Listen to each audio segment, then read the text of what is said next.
presentations. Our topic right now is respite.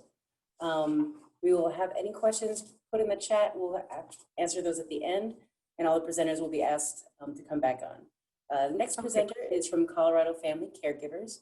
His name is Daryl Perkins. And Daryl, whenever you're ready, turn your microphone on and your camera on, and let Kayla know whenever you're ready to switch slides. Hi guys, thanks for taking a few minutes to join us this afternoon. Sorry, Daryl, I'm sorry to interrupt you. Can't see you though. Oh, sorry. There you go. All right, go ahead.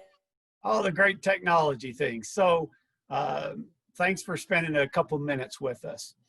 Colorado Family Caregivers, as you might figure out based on our name, our niche is working with family caregivers. And let me just define what a family caregiver is. It is any family member, aunt, uncle, cousin, grandma, even a sibling, as long as they're 18 years of age or older. It can also include family friends. So someone at church, a neighbor, or even a special ed teacher at the local school. So all of those individuals can become your respite provider. So we operate a little bit different. We don't hire people and place into your home. It's a model that didn't work for us. We're parents. And so when we had the opportunity to create our PASA, our agency, we decided we would focus on family caregivers. That allows you as the family to decide, who do you want? Someone that you trust, someone that has a relationship with the family, and someone that ideally understands your child. So we then hire the person you want into our agency. When we do that, we've streamlined the process so that we can onboard your person within a matter of days. All that is entailed in the onboarding is attending an hour-and-a-half training online, so they don't have to go anywhere, and complete some signatures on a DocuSign. That will allow them to start providing services to your family and to your child. Now, we wanted to be a little bit different because we're parents. You see a picture of my daughter in the screen. She's the oldest of our 5 kids, all are adults. But we decided we wanted to pay the caregivers the highest rates out there. So for respite, we pay $18 an hour for our caregivers because we recognize the work that they do, and we pay a higher rate for the family members that are providing that respite service, okay?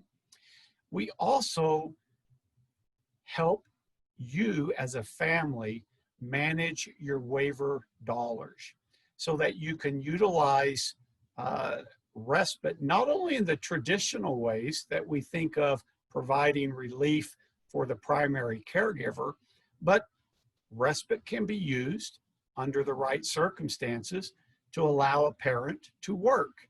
And at these times, a lot of parents are working from home. So if you meet certain criteria, you can leverage respite dollars that way.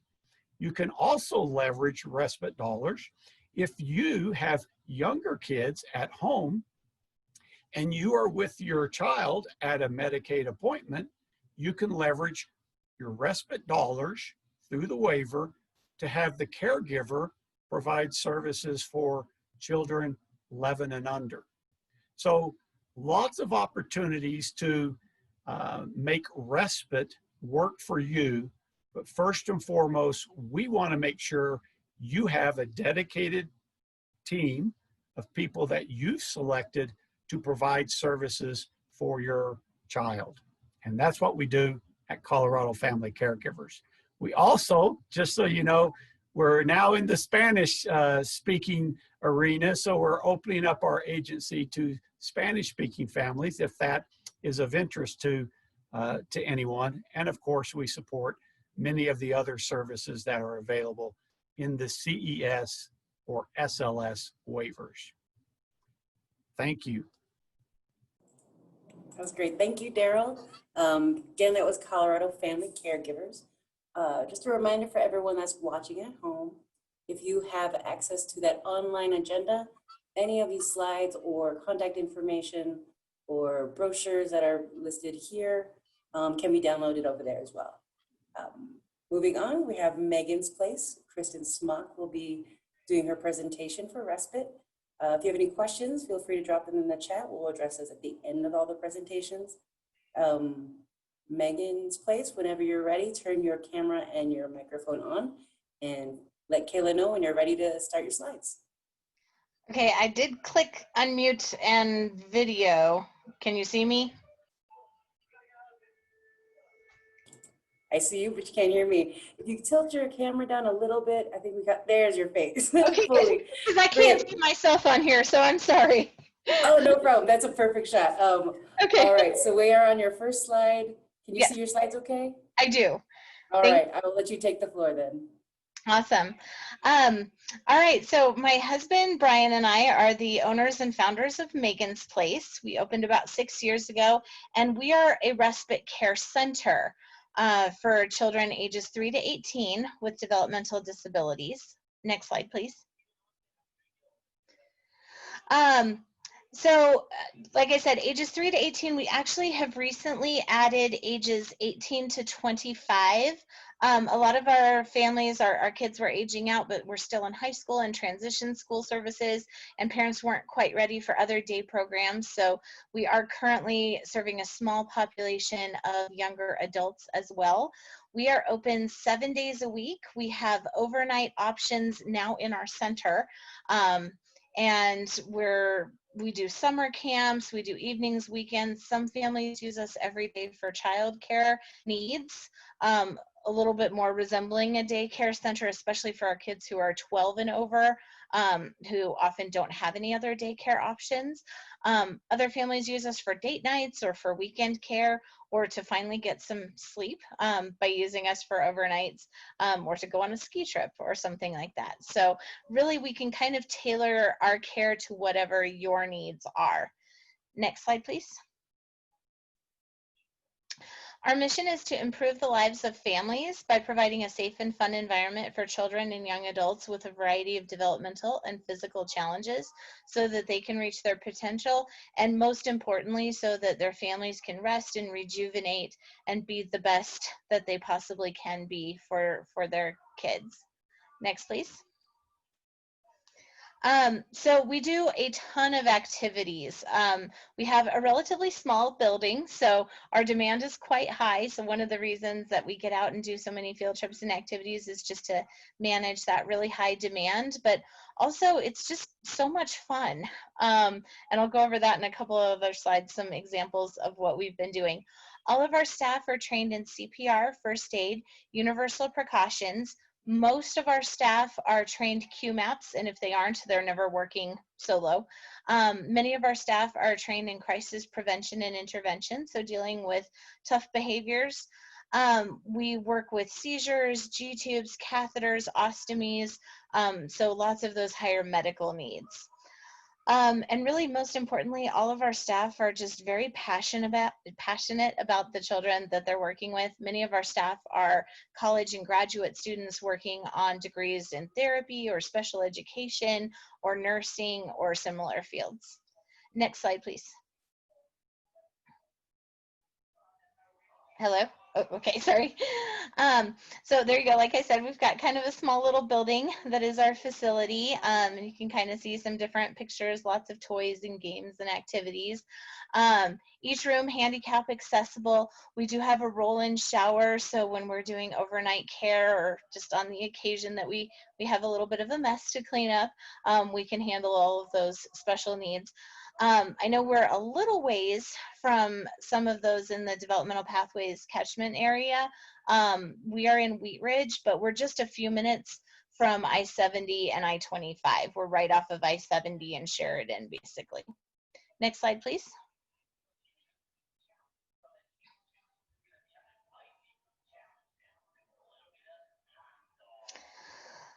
So we do tons of activities, lots of arts and crafts. You can see there in the pictures, baking, kinetic sand, slime making. I think we do that at least once a week. Painting, lots of just real active things, both inside and outside on our playground to keep kids busy. We do have weekly themes. So this week, I believe, was fall colors, and we went out and went on a scavenger hunt for leaves and made collages and things like that. Next slide, please. We also do a lot of field trips. We have a lot of parks nearby within walking distance, a bowling alley, go for ice cream or pizza. There's an art studio and a special needs dance studio nearby that we go to once a week for classes. We'll take our kids who use wheelchairs, and they get to do music and movement as well. Next slide, please. And then too many to go over, but basically, especially when school is out, we do at least one big field trip each day. So the zoo, Chuck E. Cheese when they're open, Mile High Farms. This week, some of our Jeffco students are on fall breaks, and we're going to Boondocks one day and going to a pumpkin patch the other day. Next slide, please. So we do take private pay. We start at $15 an hour.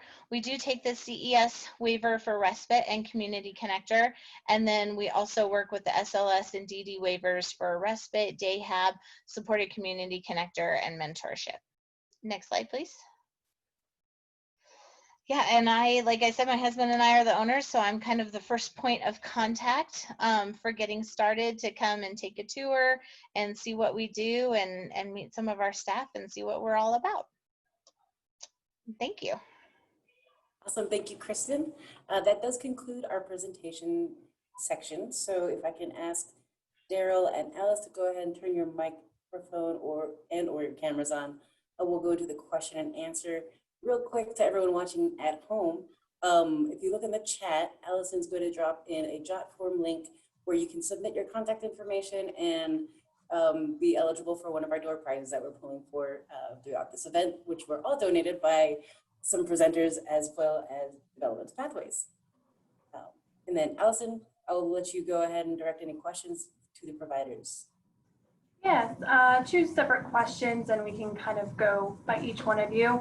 One is, what does your enrollment process look like? And I know one of you had mentioned about Spanish speaking services, and if you guys wanted to kind of a little bit more on that. And then Daryl, do you want to go first? So enrollment process, we only do CES and SLS waivers. So you have to have one of those two waivers. If you have those waivers, again, you're going to identify the individual you want us to hire. We will onboard them. Again, it takes just a little bit of time, less than a week, for us to onboard them, and they can be available for you. Spanish, yes, we're just adding. So we've hired a person that is fluent in Spanish and can do all translations, and will be able to do the onboarding, the training directly in Spanish to any providers that only speak Spanish. Again, you're picking your caregivers, so they're 100% dedicated to you. Thank you. Hi, our enrollment process is pretty easy. If you're Medicaid, we will contact the case management team, and we will also be communicating with Pathways. So it's a very easy process.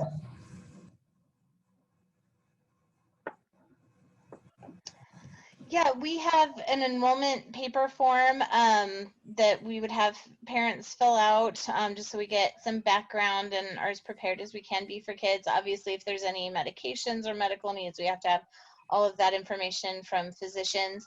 And we typically have a family come in and do a quick tour. I can answer any questions they have. We can get to know each other a little bit, go over that paperwork, and as soon as that's turned back in, then they are set to schedule. Great. And do you have any Spanish speaking resources? I do have a couple of staff who speak Spanish, so it takes a little coordination as far as making sure one of them can be there when we have that family meeting, or to get their help with scheduling or something, but it is definitely possible. Great, thank you.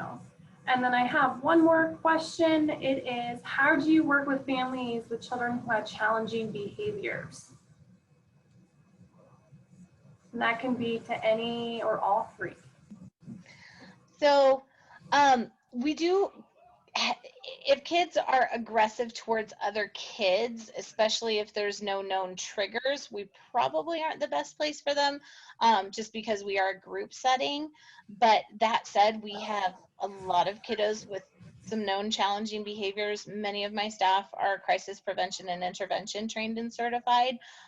So we work with a variety of behaviors. We know a lot of redirection techniques, and a lot of it's just working very closely with the family and potentially ABA therapists or OTs, just to make sure that we have a lot of tools in the toolbox to work with those kids and to help them be successful. Luckily, when kids come to Megan's Voice, it's to have fun. So there's not a lot of undesired things that they're being asked to do or required of them that might happen in, say, a school setting. So we luckily don't see a lot of behaviors because kids are having a good time. Daryl or Alice, would you like to answer that question? Sure. So again, for us, you're picking someone that ideally has familiarity already with your family and with your child. So that should help ease that transition. And again, because we're not a center, that respite service can be in their own home, which they're familiar with, or again, it could be in the caregiver's home. So most of the respite that is taking place is individual. It can be in a group setting, but if it's a group setting, it's generally with their siblings. So we don't really have that big of an issue dealing with a child that has more behavioral issues. And if we find out that there really are some things, then of course, we're looking at emergency and safety control procedures that we would employ and make sure everyone's aware of that. But generally, it's not an issue. Great, thank you. Okay. We know that behavior is a form of communication. So we work closely with the family. And our staff is also trained in CPI, so we use de-escalation techniques. Great, thank you, Alice. And I believe that concludes our questions, right? Yeah, thank you. I do have a question that was brought up by a staff member, and it's, what are the different ratios or individual ratios you might serve? 1-to-1, 1-to-2, what do your small groups look like, type of thing? So we, generally speaking, do a max of 1 to 3. We do have a number of kiddos who, because of behaviors or medical needs, need one-on-one. So we do staff for them one-on-one, and generally with that, we'll assign one staff person to that child in like a 2-hour block of time and then switch. Great, thank you, Kristen. Alice, I saw you unmute, go ahead. Yes, we also do 1 to 3, and it's depending on the staff ratio and our clients that we serve. Great, thank you. And Daryl? Well, again, it's up to the family, right? So Right, yeah. they can do one-on-one, they can do 1 to, whoever. So you have flexibility because we're not a center. We're doing respite in the home generally. Great, thank you so much for answering that. That does conclude this session, unless there's any other questions that want to be brought up by the attendees, or anything that you folks want to share, panelists, for the last couple minutes. Any hands? Awesome. Okay, well, Allison is going to drop in the the Jot form link if you still haven't caught that, to sign up for our door prize. This does conclude our session on respite. We will start our next session at 1:45, and that will be providers talking about recreation. Panelists, you're welcome to stay. You can clock off and then come back in as an attendee. Either way, thank you so much for coming, and we will see you again soon. Thank you. Thank you.